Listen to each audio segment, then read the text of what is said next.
পংকজ পাঠক আৰু মৰেল পুলিচিঙৰ যিটো ঘটনাটোৰ ওপৰত মই বহুত খবৰ লোৱা নাই, কিন্তু কোনেও কাকো অসমত অত্যাচাৰ কৰিব নালাগে, নিজে হাত দিব নালাগে কাৰোবাৰ। কিন্তু এইটো নহয় চুলি কেনেকৈ আহিব পাৰে সেইটো মই বুজি নাপাওঁ। গতিকে কিন্তু মানে আহিছেনে নাই লগাই চাই লওঁ, যদি লগাই ময়ো লগাব লাগিব, মোৰো পিছফালে চুলি দেখা যাওক। গতিকে আৰু সঁচাই যদি লগালে চুলি আহে এইটো পূৰা নবেল বঁটা পাব, নবেল বঁটাৰ তলত নাপায়। গতিকে এই কথাবিলাক আমি লাহে লাহে কেনেকৈ কি হয় বস্তুটো দেখা পাই থাকোঁ। কিন্তু চুলি যদি সঁচাই আহে এইটো অসমৰ কাৰণে এটা বহুত ডাঙৰ কৃতিত্ব হ'ব।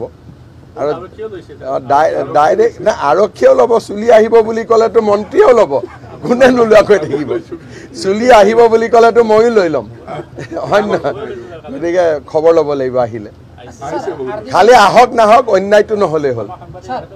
অঁ আহিছেনে নাই? ঠিক আছে, কালি দেখা যাওক। হ'ব, বহুত ক'লোঁ।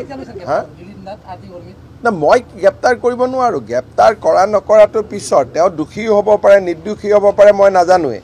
কিন্তু মই এইটো কৈছোঁ যে সাংবাদিকৰ ভিতৰতে কিমান খোৱা কামোৰা সেইটোহে মই কৈছোঁ। গ্ৰেপ্তাৰ কৰা নকৰাটো পুলিচে জানিব। হ'ব, ধন্যবাদ।